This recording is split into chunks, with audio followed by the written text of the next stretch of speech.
and it was 38 years. And it was a really great career. And primarily it was a great career because the people of this community were so good to me over the years. I worked at 3 stations here. It's not because I couldn't keep a job. I worked at one for 13 years, another 15 years, went to New York a little bit, and did 11 years at Channel 3. Had a good career, but no matter where I went and what I did, no matter what president I interviewed, no matter what crisis I covered, no matter what mayor I was reporting on, people would ask me the question that the 39th President of the United States asked me on November 2nd, 1980. He was about to lose the election, Jimmy Carter, and I was doing a live interview with him at the Bellevue Hotel, and we had a break. And he looked very down. You know, he knew he was going to lose his presidency. The hostages were still in Iran. It was bad. And he said, Larry, he leaned over and he said, tell me something. I said, yes, Mr. President. He said, in all honesty, what were the Beatles really like? So I spent a few minutes with him after. So it's this is the question I've been asked all my life. They were amazing people, but their beginning, which is the source of this book, reads almost as dramatically as their success. This book takes you from the time they were teenagers to the time they made it, just before they came to America. It's almost like a prequel. And I want to tell you something. We could sit here, young and old in this room, and we could say, let's make up a story about 6 people, because it's really 6 people, who formed a band, didn't even write any music till later, and took the world by storm. And today, here in 2013, remain iconic figures in history. And if we put down everything they did, no one would believe it. This story is one of the most unbelievable stories, from John Lennon's early life to his family problems, to his absolute anger at the world, his anarchy. What he did to his teachers is a legend of history. It's just amazing. To Paul McCartney's beginning, both of them having the commonality of losing their mothers at a very young age, which, by the way, can work both ways. When you have that kind of hole in your life, you can suffer from it, or you can drive yourself even harder. My mother died when I was 20, I was 21. So we all had that in common when I first met them. Losing a parent at that age is horrible, just devastating. When you look at Ringo Starr, who was the only one of them who was really poor, when I say poor, I mean no facilities in the house.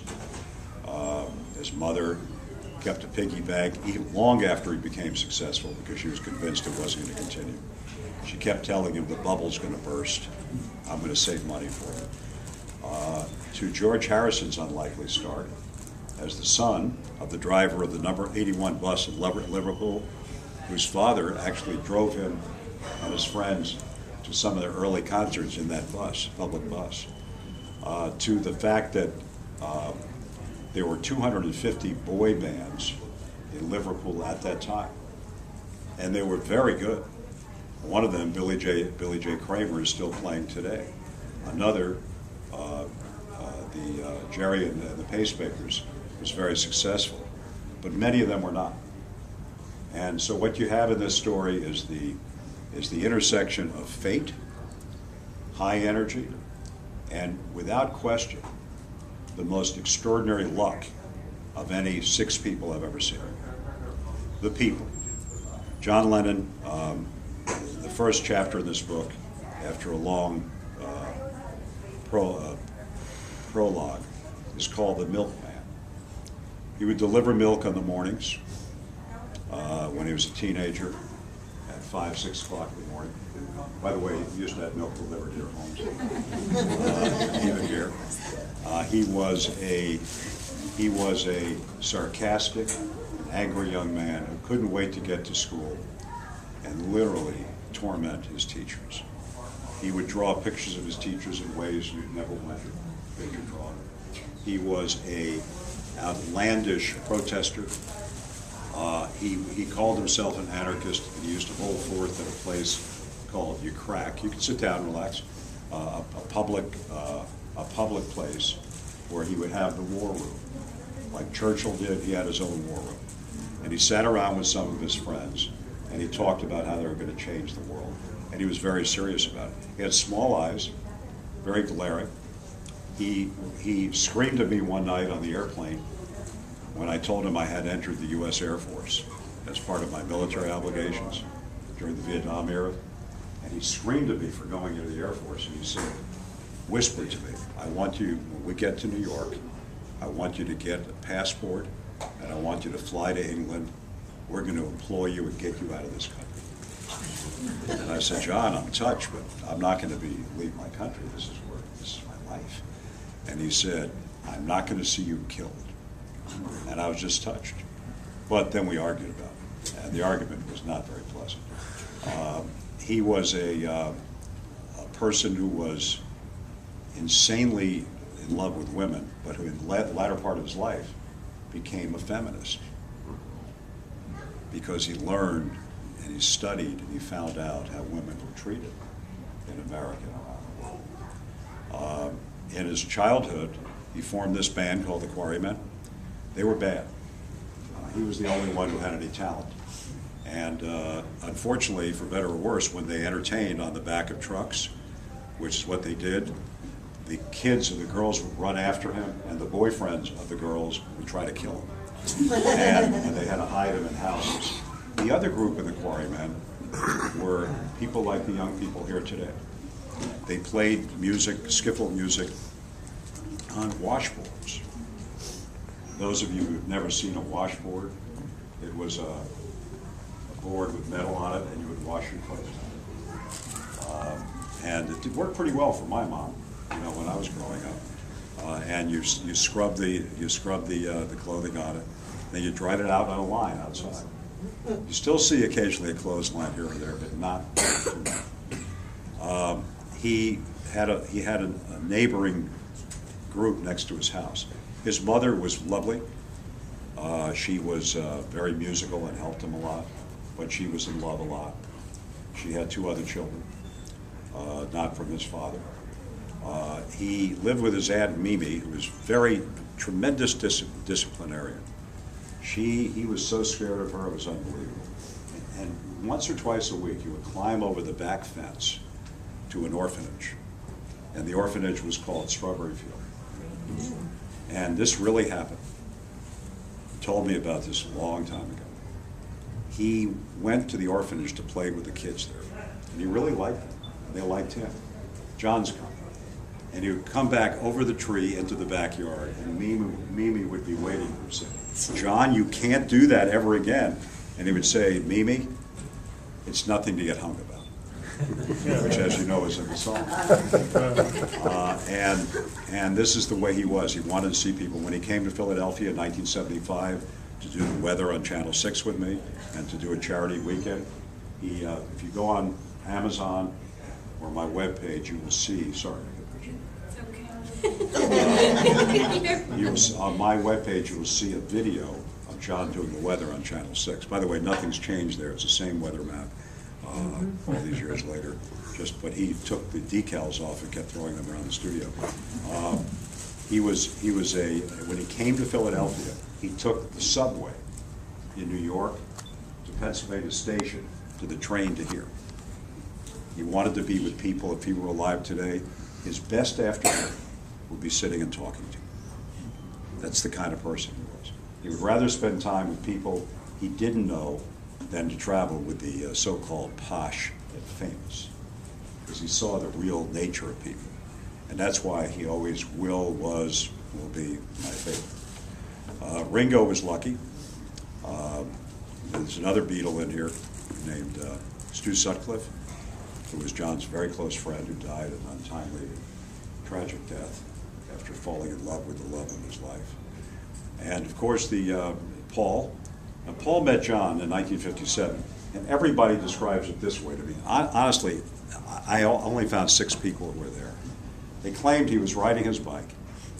The left-handed guitar on the left side of the bike handle, at the same time holding the bike on the right side while combing his hair, his jet black hair, and looking for girls. And remember, he's only 15, 16 at this point. they met that night, and history's never been the same ever since. But they always had a collision of interest. Paul was the guy who wanted to be loved. John was the guy who wanted to be hurt. George was in another world by himself. He was into the music. Then George came into the band, and one of the early members of the band is a guy named Rod Davis, who you would love to meet. He's 73 years old. He's the surfboarding champion for the senior group in England. So he travels all around the world. He went to Cambridge. Cambridge is like going to Harvard, it's even bigger. Oxford and Cambridge, super schools in England. He went to Cambridge, and his life was as a scholar and a teacher, professor. A couple of years ago, he was on the boardwalk in Brighton, England, and one of his surfboarding friends said, "Paul McCartney's here. He's walking his dog." And he said, "I'm going to go say hello." And he went up to him and he said, "Paul, I'm Rod Davis. You took my place in the band." And he said, "I was pretty bad, but you took my place in the band." And Paul said, "You know, old chap," he said, "did I hurt your life? Did I hurt your career? I feel very badly about that." And it was like, they never met, because he left the band the minute Paul came in. And he didn't really care, but it was just a lovely little encounter. And Paul's a very nice man. These are guys who've brought up in deep prejudice. I want to explain this to you. Imagine, you're all from Philadelphia, you know Lincoln Financial Field is the Eagles Stadium. Imagine the city and the state built two of these stadiums standing one block apart. Exact replicas. In Liverpool, they did that because there are two soccer stadiums. One is for the Liverpool Reds, which were back in the 50s, 60s, and 70s the Protestant team. The other for the Everton Blues were the Catholic team. And very rarely does one group of fans go into the other's place. But imagine building two 60,000-seat stadiums. They grew up in this environment of real post-war hatred. Protestants and Catholics. Jewish people were hardly acknowledged. Two of the four Beatles families' parents told them not to sign with Brian Epstein because, quote, "you don't want to do business with a Jewish businessman."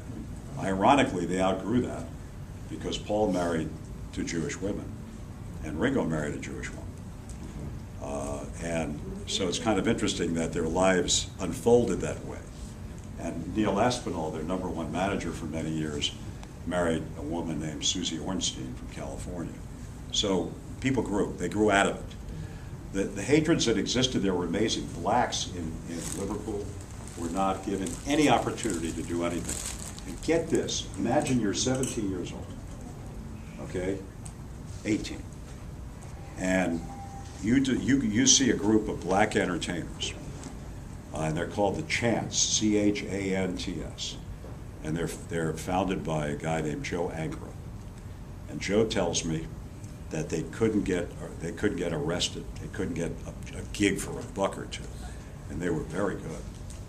And the Beatles found them, and at the age of 18 and 19, got them into the Cavern nightclub, and they had a career because of it.